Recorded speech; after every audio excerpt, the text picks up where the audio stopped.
Gracias. Buenas noches, hermanos. En esta noche vamos a iniciar el estudio del primer capítulo de la carta de Pablo a los Filipenses. Se da en llamar la epístola del gozo. Así que les invito a abrir la Biblia, o si no, seguir la proyección. En la carta a los Filipenses, el capítulo 1, vamos a leer los primeros 2 versículos que van a ser el tema de nuestra introducción, porque este mensaje es un mensaje introductorio a la carta. Dice así la palabra de Dios: Pablo y Timoteo, siervos de Jesucristo, a todos los santos en Cristo Jesús que están en Filipos, junto con los obispos y diáconos. Gracia y paz reciban ustedes de Dios nuestro Padre y del Señor Jesucristo. Así que, hermanos, al comenzar a estudiar esta carta, oremos en nuestro corazón para que el estudio de esta palabra afecte nuestro corazón, afecte nuestro estilo de vida, afecte nuestro carácter, nuestras actitudes, para que nos parezcamos cada día más al Señor Jesús. Oremos al Señor, incline su rostro y, como hoy fue sugerido en la introducción, digámosle a Dios: Padre, aquí estamos listos para escuchar tu voz. Padre, al iniciar el estudio de esta carta tan especial para los cristianos, te pedimos que nos presidas, llenes mi boca de tu palabra, abras el corazón de los hermanos para que esta palabra tuya pueda afectar nuestro corazón, nuestra vida, nuestras actitudes, y que cada día nos podamos parecer más a vos. En el nombre del Señor Jesús. Amén. La carta son 4 capítulos nada más, breves, y en estos capítulos Pablo menciona 16 veces la palabra gozo, menciona 50 veces al Señor Jesús, porque uno descubre a través de la lectura de esta carta que el gozo el cristiano lo encuentra en su relación con Cristo y que Él es la fuente de nuestro gozo. Ahora, es un interesante tema para conversar, porque vivimos en un mundo lleno de depresión, de tristeza, de insatisfacción, de dolor, de soledad. Y los hombres buscan desesperadamente la felicidad, pagan por eso. En algunos casos gastan fortuna por tener un momento de felicidad. Porque los hombres definen la felicidad como la satisfacción y el disfrute que producen las circunstancias. No es algo planeado o programado, viene, te puede venir y te puede no venir. Pero el gozo cristiano, la felicidad en la Biblia, es tener la profunda confianza de que en medio de cualquier circunstancia y dificultad, Dios está en el control y tiene cuidado de nosotros. El gozo del que vamos a hablar es algo muy diferente a la felicidad del mundo que nos rodea. Es algo que surge de Dios y que pertenece a aquellos que han recibido a Jesucristo como su Salvador. Es un regalo que Dios le da a cada creyente. No es algo que viene y se va. Es algo que permanece en la vida de cada seguidor de Jesucristo. Y la verdad es que fuera de Cristo es imposible conocer este gozo. Me acuerdo un coro: gozo inefable inunda mi alma. Y ahí me quedé. Al recordar que Cristo me amó. Gozo inefable, paz infinita, canto aleluya, Él me salvó. Fuera de Cristo no hay ese gozo. Podrá haber felicidad. Usted anda por la calle, mira la televisión y usted ve que la gente se ríe, se divierte. Pues siempre son flashes de felicidad. No es un gozo que permanece. Vamos a hablar de eso. Hay una frase que voy a ir armando a la vez que voy leyendo algunos textos bíblicos, que no está en los apuntes, pero quizá usted pueda ir copiándola, va a estar bastante en la pantalla. Es un poco un resumen teológico del tema del gozo. En primer lugar, el gozo es un regalo de Dios. El Salmo 4, 7 y 8 dice: tú pusiste en mi corazón más alegría que la de tener trigo y vino en abundancia. Por eso me acuesto y duermo en paz, porque solo tú, Señor, me haces vivir confiado. El Salmo 16, 11 dice: me mostrarás la senda de la vida, en tu presencia hay plenitud de gozo, delicias a tu diestra para siempre. Así que el gozo es un regalo de Dios, pero que viene a quienes aceptan el Evangelio. Cuando el ángel se le apareció a los pastores para anunciar el nacimiento del Señor Jesús, les dijo, y lo tenemos esto registrado en Lucas 2, versículos 10 y 11, pero el ángel les dijo: no teman, que les traigo una buena noticia, que será para todo el pueblo motivo de mucha alegría. Hoy en la ciudad de David les ha nacido un Salvador, que es Cristo Jesús. Más tarde el Señor Jesús afirmó este principio cuando dice: estas cosas les he hablado para que mi gozo esté en ustedes y su gozo sea completo. La primera cosa es que el gozo es un regalo de Dios y que viene a aquellos que aceptan el Evangelio y es producido en el interior del creyente por la obra del Espíritu Santo. Romanos 14, 17 dice: porque el reino es justicia, paz y gozo en el Espíritu Santo. Gálatas 5, 22 dice: el fruto del Espíritu es amor, gozo y paz. El gozo es un regalo de Dios que viene a quienes aceptan el Evangelio producido por el Espíritu Santo en aquellos que obedecen la palabra de Dios. Hay una relación entre la obediencia a la palabra de Dios y el gozo. Jeremías 15, 16, tu palabra son el gozo y la alegría de mi corazón, porque tu nombre ha sido invocado sobre mí. Lucas 24, 32 dice: y se decían el uno al otro, ¿acaso no ardía nuestro corazón? Que es una manera de decir, no se llenaba de gozo mientras nos hablaba en el camino y nos explicaba las Escrituras. Primera Juan 1, 4 dice: les escribimos estas cosas para que el gozo de ustedes sea completo. El gozo es un regalo de Dios que viene a quienes aceptan el Evangelio producido por el Espíritu Santo en aquellos que obedecen la palabra de Dios y la reciben en medio de pruebas. Hay una tremenda relación en toda la palabra de Dios sobre el sufrimiento, las pruebas, las dificultades y el gozo. Miren algunos textos. Primera Tesalonicenses 1:6. Ustedes recibieron la palabra con gozo del Espíritu Santo, aún en medio de sufrimientos, y llegaron a ser imitadores de nosotros y del Señor. Segunda Corintios 6:10, Pablo dice: parecemos estar tristes, pero siempre estamos gozosos. Santiago 1:2 dice: hermanos míos, tened por sumo gozo cuando os halléis en diversas pruebas. Primera Pedro 1:6, por eso, aun cuando por algún tiempo tengan que pasar por muchos problemas y dificultades, alégrense. Es un misterio, es una contradicción, es una paradoja que se le pida al cristiano que se alegre en medio de las pruebas. Pero este es el estilo de vida que marca la diferencia. Reírnos y pasarla bien cuando todo nos va bien, eso le pasa a cualquier persona. Pero tener gozo cuando a uno las cosas le van mal, eso marca la diferencia. Me acuerdo ahora de un incidente en las islas del sur del Pacífico.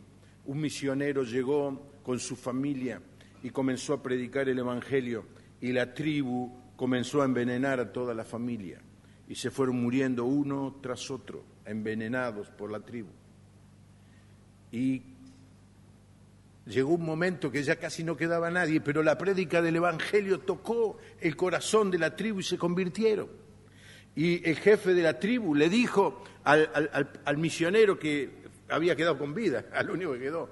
Dice, no nos llamaba mucho la atención de la vida que ustedes llevaban. Nos sorprendió el gozo cuando morían, lo que marcó nuestra vida.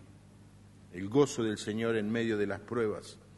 Y finalmente, el gozo es un regalo de Dios que viene a quienes aceptan el Evangelio, producido por el Espíritu Santo, en aquellos que obedecen la palabra de Dios y la reciben en medio de pruebas que nos hacen mirar el futuro con esperanza. Una característica del creyente es que el gozo tiene un sentido. No es el gozo de un masoquista, no es el gozo de un alienado, no es el gozo de un loco, es el gozo de la persona que sabe que más allá nos espera un destino de gloria en la eternidad con Jesús. Amén, hermano. Gocémonos en la esperanza, soportemos el sufrimiento, seamos constantes en la oración. En 1 Pedro 4:3 dice, al contrario, alégrense de poder sufrir como Cristo sufrió, para que también se alegren cuando Cristo regrese y muestre su gloria y su poder. Judas 24, y aquel que es poderoso para cuidar de que no caigan y presentaros intachables delante de su gloria con gran alegría. 1 Pedro 1:8 dice, ustedes aman a Jesucristo sin haberlo visto y creen en Él, aunque ahora no lo ven, y se alegran con gozo inefable y glorioso. Hermano, el creyente tiene una gran razón para estar gozoso, y es que tenemos una esperanza de gloria. La gente frente a la muerte tiene una actitud de terror. En esta semana Dios me ha permitido tener que presidir 2 funerales, 2 sepelios. El día lunes fuimos con Jorge y Susana Sarabí a el sepelio de la señorita Krieger. Cumplió 102 años hace 2 semanas. Qué alegría despedir a esta sierva de Dios. Qué alegría. Y ella había dado órdenes de que yo sea el que presida el sepelio. Así que tuve que hacerlo con tanta emoción, porque no había terror, no había miedo, había celebración, ausente del cuerpo, presente con Cristo, que es mucho mejor. El domingo pasado a la mañana, el hermano Juan Carlos, viendo que no había quien entregara los boletines, se puso, cuando hicimos el culto a la mañana enfrente, se puso a ser el que recibía a la gente y entregaba los boletines. Un hermano amado por la congregación, estuvo con nosotros apenas un par de años. El martes a la noche salió a comprar algo a la calle y se murió instantáneamente en la calle. Hoy estuvo su esposa y su hija aquí. Y cuando lo despedíamos con Carlos el otro día, decíamos, qué linda manera de morir, ¿no es cierto? En un instante, salió a comprar algo y el Señor se lo llevó. ¿Terror? No. ¿Miedo? No. Certeza. Ausentes del cuerpo, presentes con Cristo, que es mucho mejor. El creyente se tiene que poner a mirar lo que pasa en el mundo, las circunstancias, la economía, las catástrofes, y dice, bueno, no quiero, nadie la busca, nadie la quiere, pero no hay problema, porque nos espera un destino de gloria a todos aquellos que tenemos a Jesús en el corazón. El tema de esta carta a los creyentes de la ciudad de Filipo es el gozo. Pablo le escribe esta carta a esta iglesia a la que ama. Y este amor es correspondido, la iglesia ama al apóstol. Y en este caso, Pablo está preso en Roma, en la primera vez que estuvo preso en Roma, y le escribe esta carta en respuesta a la preocupación que ellos, los creyentes de Filipo, tenían por él. Porque claro, los creyentes estaban preocupados a saber que el apóstol estaba en la cárcel, suponían que estaba viviendo escasez, que estaba prisionero, que tenía limitaciones, y por eso se deciden a enviarle una ofrenda. Y aún pesaba sobre ellos el miedo de que fuera ejecutado. cosa que sucedió, pero no en este caso, sino en la segunda vez que Pablo estuvo preso. Así que Pablo, que ama a estos hermanos por los cuales es amado, les escribe una carta para tranquilizarlos, para darle gracias de la ofrenda que le enviaron, y les dice algo así: estoy con gozo en medio de las circunstancias y deseo y oro que ustedes también se gocen de la misma manera. Esa es la síntesis de esta carta. Así que vamos a mirar la carta detenidamente. Lo primero que podemos señalar es el título que los autores se dan a sí mismos: Pablo y Timoteo, siervos de Jesucristo. ¿Quiénes son los autores? Bueno, obviamente es Pablo, el apóstol Pablo. Y la descripción más concisa que podemos tener de él la encontramos justamente en esta carta, en el capítulo 3, versículo 4 en adelante. Y Pablo muestra sus credenciales. Yo no sé si alguna vez ustedes estuvieron en algún ambiente en donde todo el mundo saca su tarjeta de presentación y tienen varios renglones debajo del nombre: doctor, psicólogo, especialista y todo eso. Y Pablo les dice a ellos: mire, yo todo esto lo tengo una tarjeta reversible, sigue del otro lado. Pero miren lo que él piensa de todas esas credenciales humanas. Aunque yo también, dice, yo tengo de qué confiar en la carne, es decir, me puedo vanagloriar humanamente de lo que soy. Si alguno piensa que tiene de qué confiar en la carne, yo más. Fui circuncidado al 8º día y soy del linaje de Israel, de la tribu de Benjamín, soy hebreo de hebreos y en cuanto a la ley, fariseo. En términos religiosos, hermano, él era lo máximo que un judío podía llegar a ser. En cuanto a celo, perseguidor de la iglesia; en cuanto a la justicia que se basa en la ley, irreprensible. Es decir, que Pablo pensaba de sí mismo que nadie tenía ninguna razón para juzgarle, porque en términos humanos él era irreprensible. Así que él sabía que los humanos podían aprobar su conducta, pero sabía que Dios no la había aprobado, porque miren lo que dice: pero todo lo que para mí era ganancia, es decir, todo lo que para mí es mostrar mis credenciales, lo he estimado como pérdida por amor de Cristo.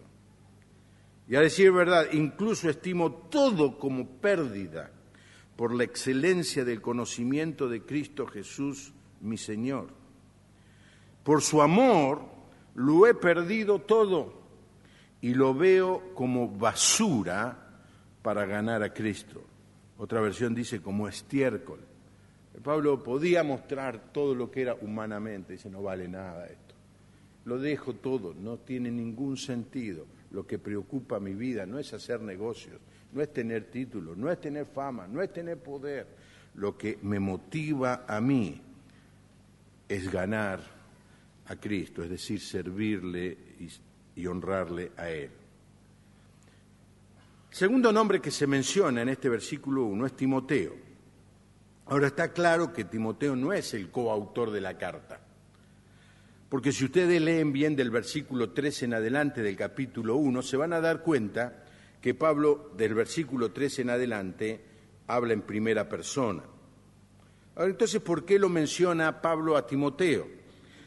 Sugiero 3 posibilidades. En primer lugar, Timoteo era conocido por los creyentes de Filipo y Timoteo conocía a los creyentes de Filipo. En el relato que leyó nuestra hermana de Hechos 16, está claro que Timoteo llegó a la ciudad de Filipo en el momento de la fundación de la iglesia, que vamos a ver un poquito más adelante, y era del grupo que acompañaba a Pablo. En segundo lugar, es mencionado porque Pablo, que recién lo había reclutado a Timoteo en este segundo viaje, daba fe de que era un hombre recién lo había reclutado cuando llegaron a Filipo a la fundación. Esto se está escribiendo 6 años después. 6 años después, Timoteo había demostrado que era un hombre entregado y un gran siervo del apóstol. Filipenses 2:20 dice, pero no tengo a nadie con este mismo ánimo y que con tanta sinceridad se interese por ustedes. La tercera razón es que muchas veces quien escribía la carta, evidentemente Pablo no escribía la carta, la dictaba. Y el que escribía la carta figuraba como escribiendo la carta, pero obviamente no era el autor. Esto se ve en la carta de Romanos, capítulo 16, 22. Al final ya de la carta de los Romanos dice, yo, Tercio, que escribí la carta. ¿Ustedes saben que la carta de Romanos la escribió Tercio? ¿Quién es Tercio? No, era simplemente el amanuense, es decir, el personaje que recibía la palabra y que la ponía en el papel. Y este es el caso aparentemente de Timoteo. Timoteo fue de una gran ayuda para el apóstol. Imagínense, Pablo estaba preso, así que por esa razón no podía escribir la carta. Ahora, es muy interesante cómo ellos se mencionan a sí mismos, o Pablo menciona el carácter de ellos.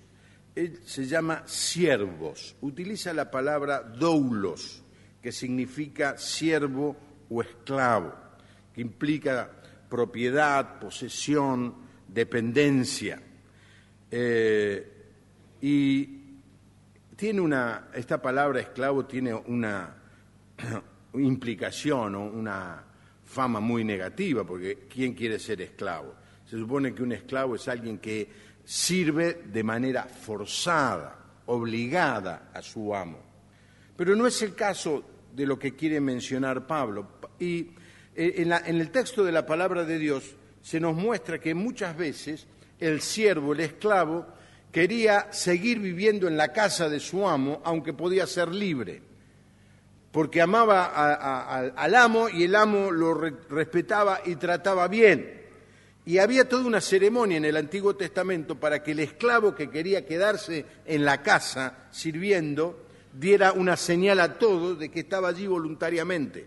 Éxodo 21:5 dice, si el esclavo dice, yo amo a mi señor, a mi mujer y a mis hijos, no quiero quedar libre, entonces su amo lo llevará ante los jueces, lo pondrá junto a una puerta o poste y le horadará la oreja con una lesna. Así el esclavo quedará para siempre a su servicio. Es decir, se daba el caso que el esclavo decía, yo no quiero ser libre, quiero seguir viviendo acá está mi familia, aquí está mi vida. Bueno, entonces lo llevaban al dintel de una puerta, le ponían la oreja así contra la madera y venían con una lesna, ¡pum!, le pegaban acá y le hacían un agujero. Hoy la gente se hace agujero en la cara por cualquier idiotez, así que... Y allí el tipo iba caminando por allí, cuando la gente le veía el agujero decía, es esclavo voluntario. Y esto es lo que Pablo quiere decir. Yo soy siervo del Señor por propia decisión, no somos forzados. Dios nos obliga a servirle, lo servimos al Señor con amor y con gozo.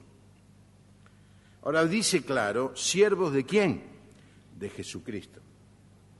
Pablo nunca mencionó que era siervo de la iglesia, nunca mencionó que era siervo de los hermanos de la iglesia, y tampoco mencionó que era siervo de Roma, aunque era preso de Roma. Y quiero decir esto, hermanos, como implicación de esta parte del mensaje. Uno debe tener claro que sirve al Señor. Si vos servís al Señor no vas a tener problemas. Pero si vos servís a los hombres, te van a contestar mal, te van a tratar mal, van a responder mal.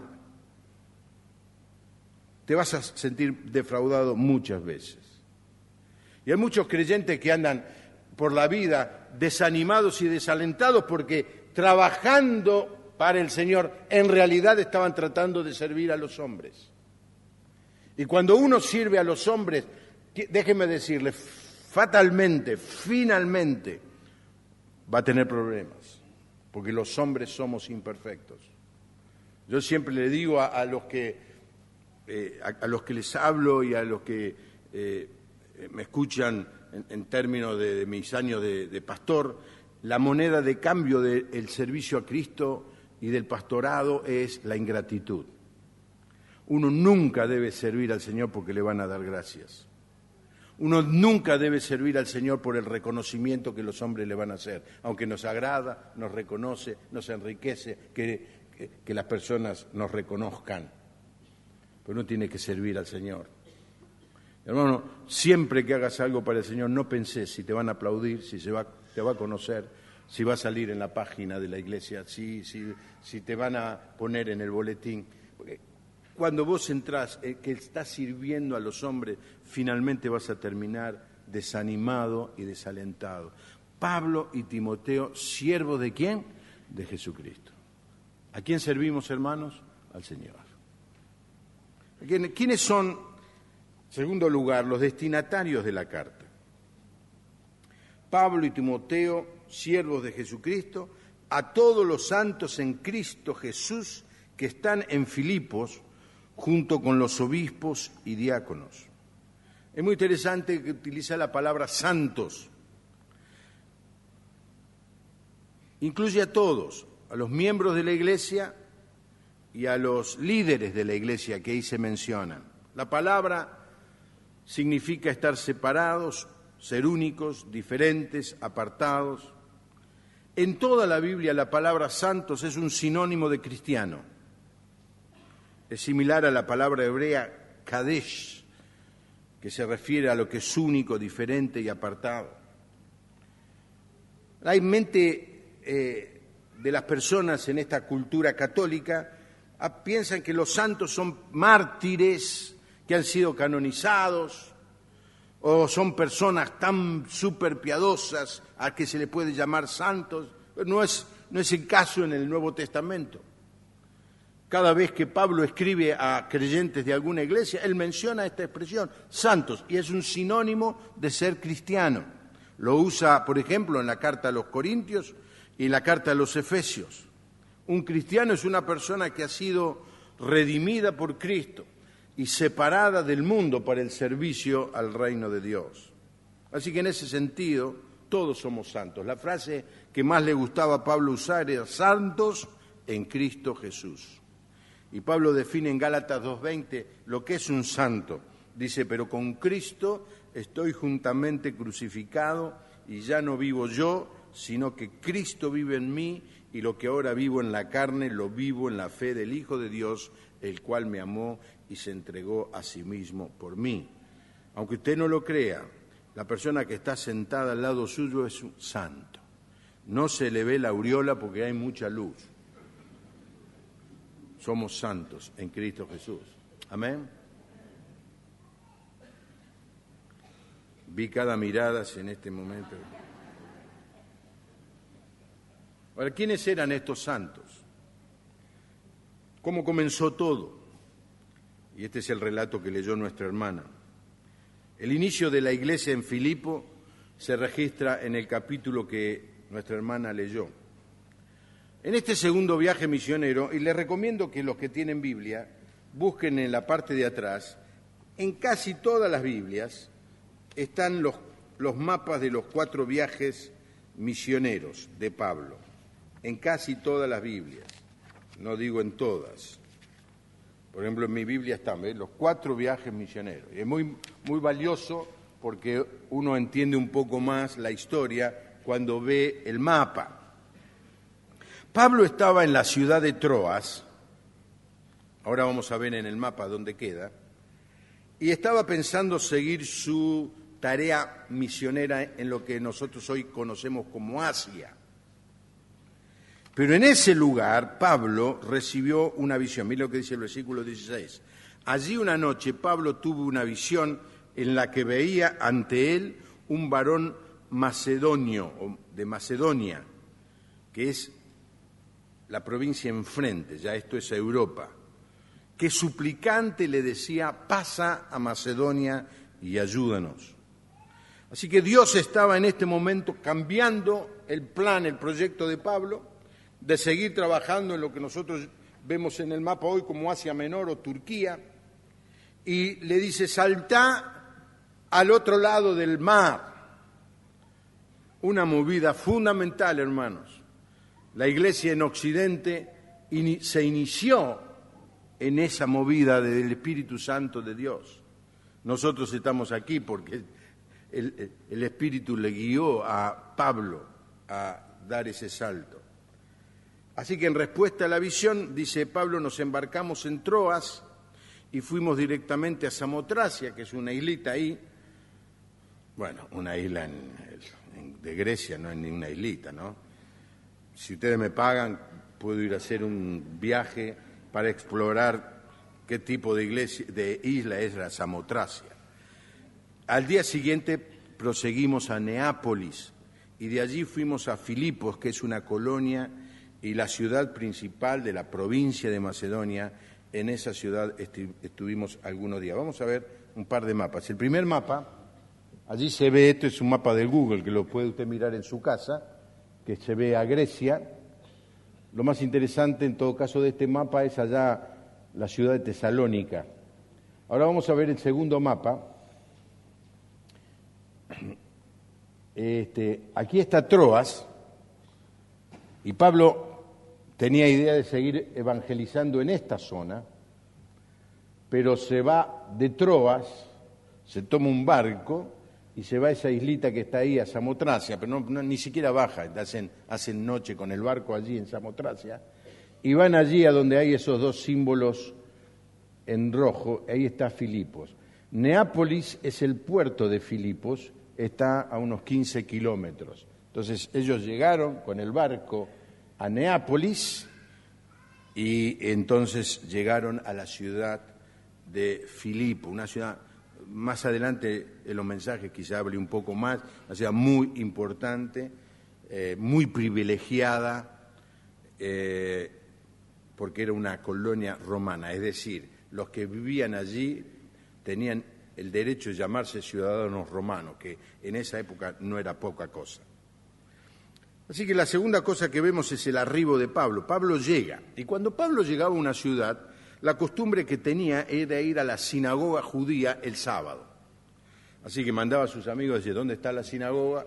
Se ponía la corbata, no sé qué, y aparecía en la sinagoga. Entraba a la sinagoga, y en la sinagoga de esas ciudades no tenían muchas visitas, y mucho menos de un rabino como Pablo, que venía de Jerusalén. Así que naturalmente Pablo empezaba a predicar el Evangelio, abriendo los rollos de la ley.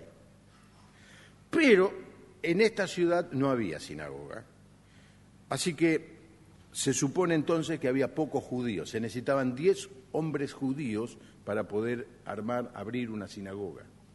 Aquí no había una sinagoga, entonces Pablo tiene el plan B, cuando no hay sinagoga hay que ir al lado del río el sábado, porque allí es donde los judíos se juntaban a orar. ¿De dónde viene esto? Salmo 137:1. Junto a los ríos de Babilonia nos sentábamos a llorar al acordarnos de Sión. Se había convertido en costumbre para todos los judíos que estaban en la diáspora ir a extrañar, llorar al lado de un río y tener una reunión como judíos. Así que Pablo se fue al lado del río porque sabía que se iba a encontrar con algunos judíos. Efectivamente, allí se encuentra con un grupo de mujeres judías. Y se puso a hablar con ellas. Yo no sé si la costumbre estaba bien, pero Pablo no andaba con problemas, se iba y encaraba, como diríamos hoy. Allí están y empezó, y claro, la manera de vestir, el lenguaje, la presencia. No se olviden, iban Pablo, Silas, Timoteo y Lucas. Lucas iba con el librito o con la iPod escribiendo lo que estaba pasando. Entre las que nos oían estaba una mujer llamada Lidia, que vendía telas de púrpura en la ciudad de Tiatira. Lidia adoraba a Dios y el Señor tocó su corazón para que diera cabida a lo que Pablo decía. Interesante, la primera mujer a la que a la que el Señor le dice que él era el Mesías. ¿Se acuerdan de este mensaje hace unos domingos atrás? ¿A quién fue? La mujer samaritana, una mujer. La primer convertida de Europa es una mujer, Lidia. Cuando ella y su familia fueron bautizadas, suplicante nos dijo, si ustedes consideran que soy fiel al Señor, vengan a mi casa y hospédense allí.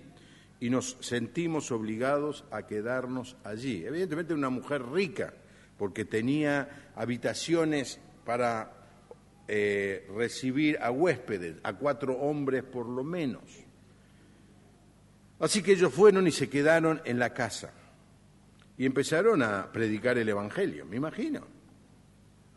Ahora, seguían yendo a buscar a las otras personas judías al río, y lo que sucedió es que se le apareció una mujer endemoniada.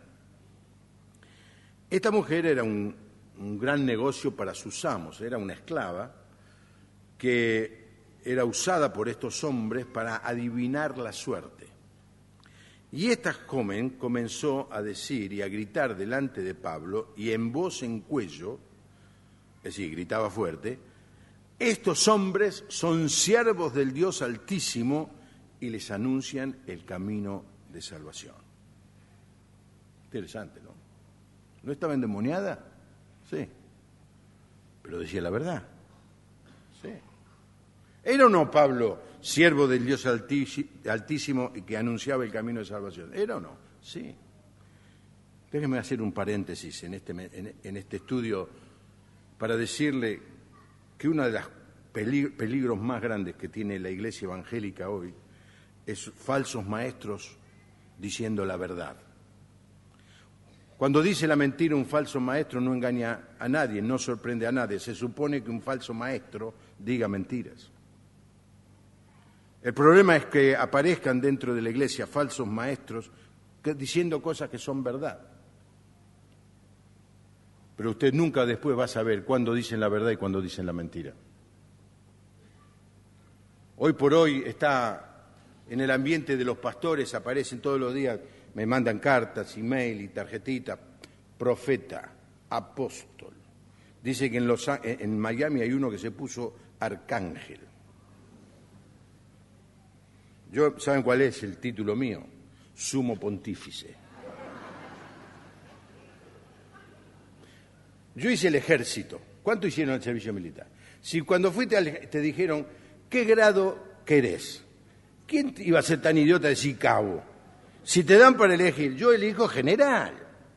Entonces está el mundo evangélico lleno de gente que dice ser profeta. Salgan corriendo de esa gente. Porque sucede que dicen a veces la verdad, pero muchas veces dicen falsedades. ¿Qué es lo que tiene que hacer alguien que tiene una palabra del Señor? Porque la palabra de Dios nos dice que no menospreciemos la profecía. ¿Qué tiene que hacer una persona que siente que tiene una palabra del Señor? Traerla a los pastores para que los pastores decidamos si es palabra de Dios o no. ¿Y de dónde saco eso? Dice Pablo, escribiéndolo a los creyentes en Corinto, que el profeta debe sujetarse a los profetas.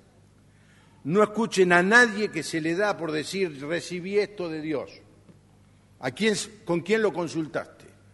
¿Con quién lo hablaste? ¿Con quién lo chequeaste?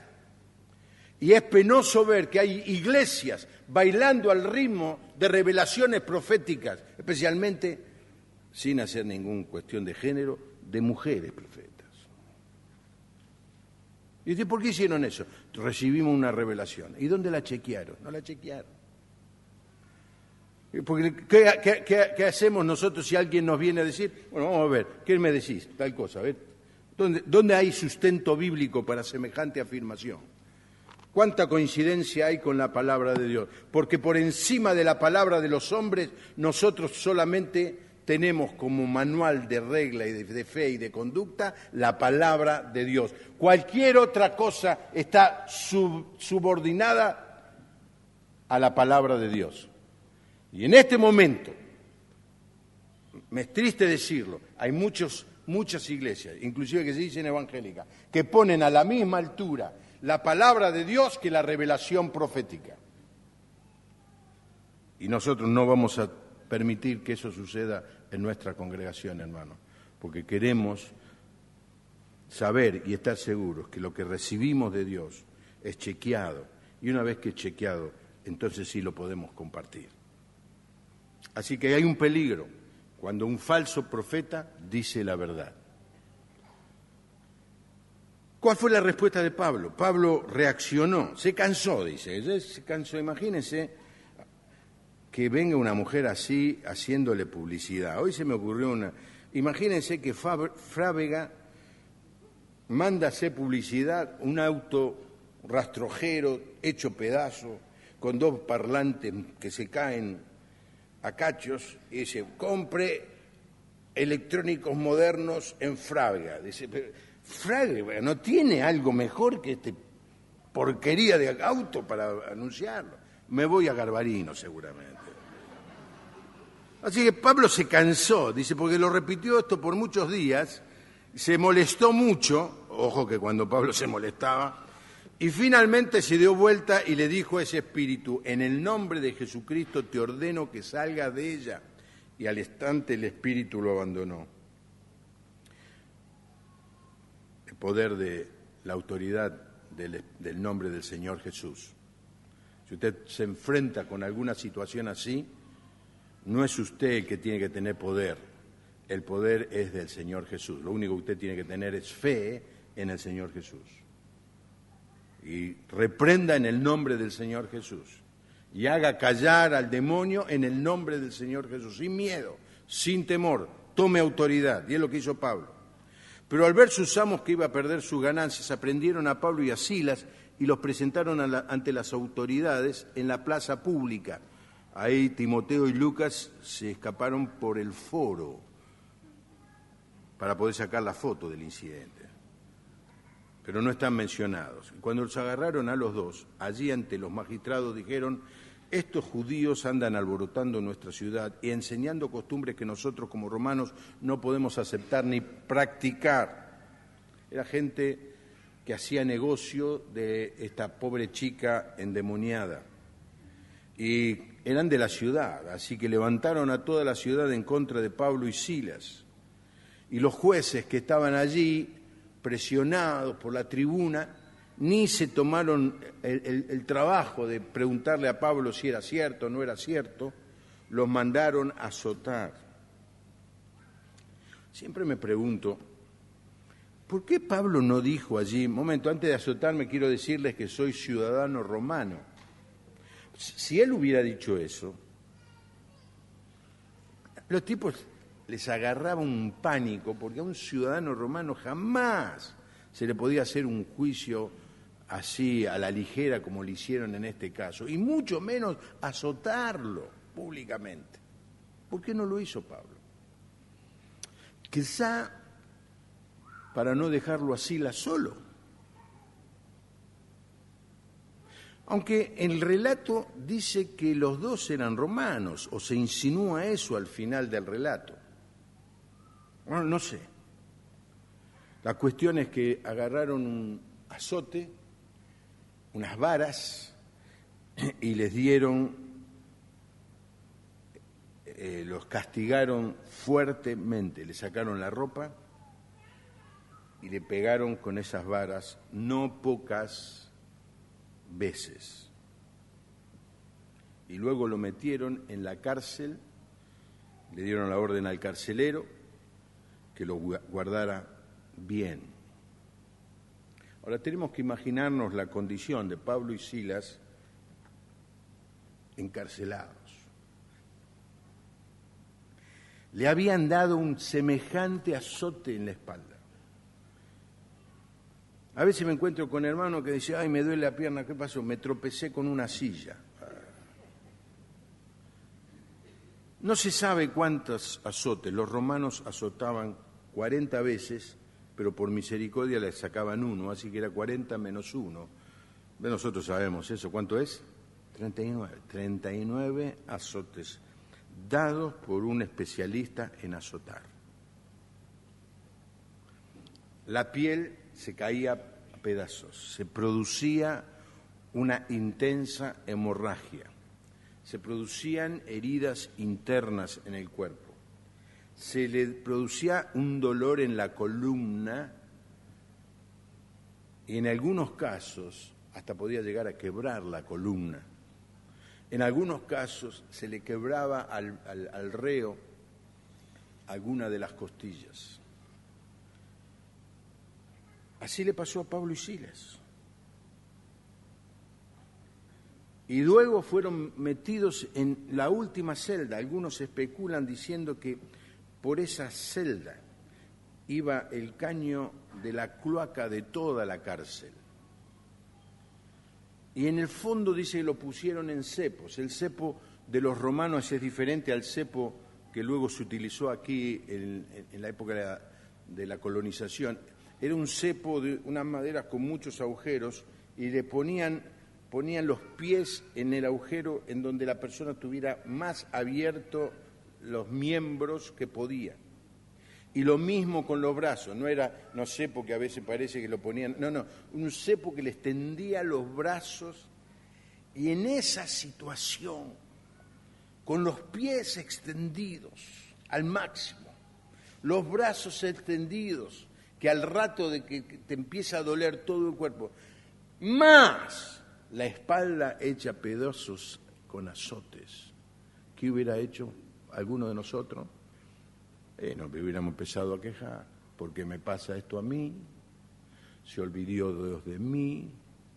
No soy un siervo de Dios. Se durmió el Señor que permitió esto en mi vida. Me empiezo a quejar. Pero miren lo que dice el texto 25. A la medianoche, Pablo y Silas oraban, ¿y qué hacían? Cantaban. Oraban y cantaban himnos a Dios, mientras los presos los escuchaban. Frente a las pruebas, frente a las circunstancias, el cristiano tiene dos alternativas. Una,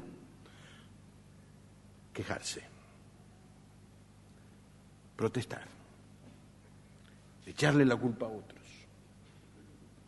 dar vueltas alrededor de la autoconmiseración y hacerse sentir o hacer sentir a todos los demás que uno es un pobrecito, un miserable. Pero la actitud del verdadero cristiano es, en medio de las pruebas, cantar y adorar a Dios. Dice el Salmo 28, 29, creo, dice, en la noche me fui a acostar llorando, pero a la mañana me levanté cantando al Señor. Esta es la actitud del cristiano. En medio de las pruebas, un canto de gozo. Hermano, una de las cosas que distingue al cristiano, como el ejemplo que les conté de esos misioneros en las islas del Pacífico Sur, es que cómo enfrentan las dificultades, cómo enfrentan la enfermedad, cómo enfrentan los problemas, cómo enfrentan la muerte. El cristiano muestra el calibre de su fe en mostrar que reacciona de una manera como Dios quiere que reaccionamos. En medio de la prueba se pusieron a cantar. Y de pronto hubo un terremoto, tan violento que los cimientos de la casa se estremecieron. Al instante se abrieron las puertas y las cadenas de todos se soltaron. El carcelero supuso que todos los presos se habían escapado. Ustedes saben que ahí, cuando se escapaba un preso, los soldados romanos mataban al carcelero y a todos los que estaban de guardia. Así que se intentó suicidar. Dice, bueno, antes que me maten los soldados, me mato yo. Pero con fuerte voz Pablo le dijo, no te hagas ningún daño, que todos estamos aquí. Entonces el carcelero pidió una luz y, temblando de miedo, corrió. Es increíble esto. Horas antes lo había metido en la peor celda. Ahora viene corriendo y se echó a los pies de Pablo y Silas. Se echó a los pies, como arrodillándose. Los sacó de los cepos y les preguntó, señores, ¿qué debo hacer para salvarme? Ahora, ¿por qué hizo esta pregunta? Quizá había escuchado a Pablo predicar, o quizá había escuchado el contenido de las canciones.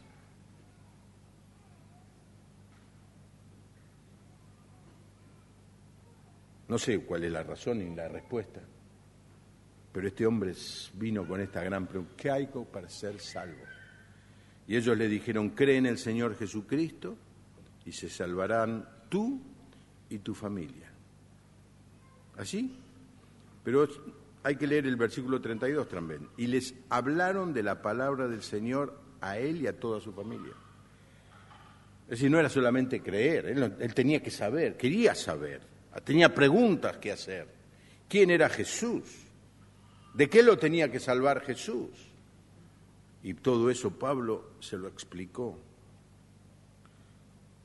Por lo que dice el relato, lo hizo mientras todavía su espalda estaba sucia y lastimada por los azotes y llena de sangre, porque es después en el 33 que dice, a esas horas de la noche el carcelero los tomó y les lavó las heridas y le puso algún ungüento, alguna cosa, aceite. Y luego él y toda su familia fueron bautizados. ¿Se da cuenta, hermano? Cuando el creyente reacciona ante las dificultades, alabando al Señor, en vez de quejarse, la gente se salva. Ahora, cuando el creyente reacciona igual que reacciona el mundo, quejándose, echándole la culpa a Alfonsín, a Cavallo, a Menem, a todos, le echamos la culpa, entonces quejándonos, nadie se siente. Para ser como él, me quedo como soy. Pero cuando el creyente dice, no importa las circunstancias, voy a bendecir al Señor. Bendeciré al Señor en todo tiempo. Su alabanza estará de continuo en mi boca. Este es el creyente que convierte, que gana a otros. Después los llevó a su casa y les sirvió de comer, y él y toda su familia se alegraron mucho de haber creído. Ahí comienza la iglesia de Filipos, con Lidia en el río y con el carcelero en la cárcel. Y al otro día fueron liberados. Me gusta eso, porque lo quisieron sacar a Pablo y a Silas lo quisieron sacar por la puerta de atrás, dice, que nadie se entere. Y Pablo, que era un ciudadano romano, no era un tonto de ese momento. Me juzgaron sin darme derecho a defender. Ni siquiera me preguntaron que era ciudadano romano y ahora me quieren sacar por la puerta de atrás. No, que vengan los alguaciles. Los tipos les agarró un miedo que le pidieron y Pablo fue tan gentil que se fue sin hacer mucho lío. Estuvo un rato con los hermanos y se fue. Así que 6 años después, los creyentes se acordaban de ese incidente. Cuando alguien preguntaba, ¿y esta iglesia cómo se fundó? Te vamos a contar. Y le contaban la historia de Pablo en la cárcel y cómo se había convertido el carcelero. Y cómo por el testimonio de fe de Pablo y de Silas, toda su familia había ingresado a la familia de Dios. Por eso Filipenses 4:10 dice, grande ha sido mi gozo en el Señor, hablándole a los creyentes, de que al fin han reanudado ustedes su cuidado por mí. Tenían la disposición, pero le faltaba oportunidad. Ahora Pablo muestra en algunos versículos el amor que esta iglesia le tenía a él y el amor que él le tenía a esta iglesia.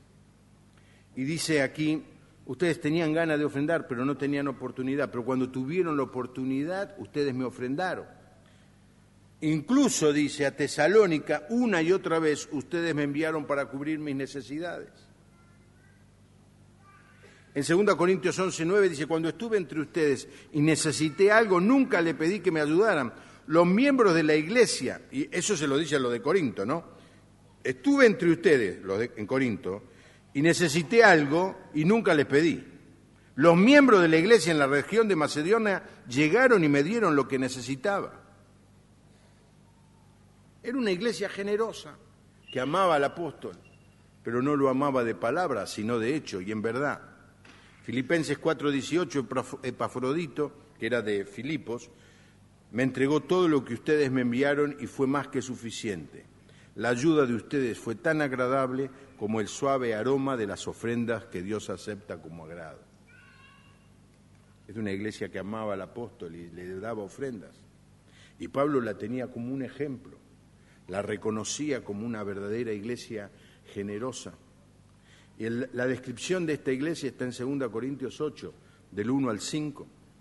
Dice, hermanos, también queremos contarles acerca de la gracia que Dios ha derramado sobre las iglesias de Macedonia. ¿Qué iglesia de Macedonia? La iglesia de Filipo, cuya generosidad se desbordó en gozo y en ricas ofrendas, a pesar de su profunda pobreza y de las grandes aflicciones por las que han estado pasando. Yo soy testigo de que ellos han ofrendado con espontaneidad y de que lo han hecho en la medida de sus posibilidades e incluso más allá de estas posibilidades. Miren esto. Qué alegría tener una congregación con gente que haga esto. Insistentemente nos rogaban que les concediésemos el privilegio de participar en este servicio para los santos. La verdad es que a mí nunca nadie me rogó, por favor, pastor, permítame ofrendar. Páseme la ofrenda todos los momentos, una vez cada 10 minutos, porque estoy desesperado. No, la iglesia es generosa ofrendando, pero estos le pedían, le rogaban, Pablo, déjanos que te ayudemos. E hicieron más de los que esperábamos, pues primeramente, y aquí está la clave, primeramente se entregaron al Señor y luego a nosotros por la voluntad de Dios. Mira, hermano, en la ofrenda la persona muestra si está entregado al Señor o no. Cuando una persona está entregada al Señor, naturalmente es una persona, un creyente generoso. Cuando una persona o un creyente tiene el cocodrilo todavía con mucha vida en el bolsillo, es que todavía no ha entregado su vida al Señor plenamente. Esta gente se había entregado al Señor y ofrendaba al apóstol.